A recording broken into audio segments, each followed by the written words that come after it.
Vijay Devarakonda Rashmika reception వేడుక ఇవాళ హైదరాబాద్ లో గ్రాండ్ గా జరగబోతుంది. ఈ వేడుకకు సినీ రాజకీయ ప్రముఖులు వీవీఐపీలు హాజరు కాబోతున్నారు. బంజారా హిల్స్ లోని తాజ్ కృష్ణ హోటల్లో ఇవాళ రాత్రి 7 గంటల నుంచి రిసెప్షన్ వేడుక ప్రారంభం కానుంది. సెలబ్రిటీల హోదాకు తగ్గట్టుగా అంగరంగ వైభవంగా నిర్వహించేందుకు ప్రత్యేక అలంకరణలు, అతిథుల కోసం ప్రత్యేక ఆతిథ్య ఏర్పాట్లు చేశారు. రిసెప్షన్ వేడుకకు సినీ రాజకీయ ప్రముఖులు వస్తుండటంతో భద్రత విషయంలో నిర్వాహకులు ఎలాంటి రాజీ పడట్లేదు. అటు ఆహ్వానితులకు ప్రత్యేకంగా one time usable QR code పంపించారు. ఎంట్రన్స్ వద్ద ఈ కోడ్ స్కాన్ చేసిన తర్వాతే లోపలికి అనుమతిస్తారు. ఒక్కసారి మాత్రమే పనిచేసే విధంగా ఈ కోడ్ రూపొందించడంతో గేట్ క్రాషింగ్ కు అవకాశం లేకుండా జాగ్రత్తలు తీసుకున్నారు. సరైన ఆహ్వానం లేదా క్యూఆర్ కోడ్ లేని వారికి లోపలికి అనుమతించబోమని ముందుగానే స్పష్టం చేశారు.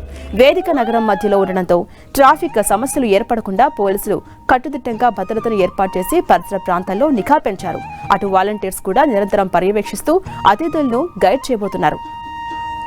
టాలీవుడ్ లో క్రేజ్ జోడీగా సంపాదించుకున్న పేరొందినటువంటి విజయ్ దేవరకొండ, రష్మిక మందన పెళ్లి బంధంతో ఒకటయ్యారు.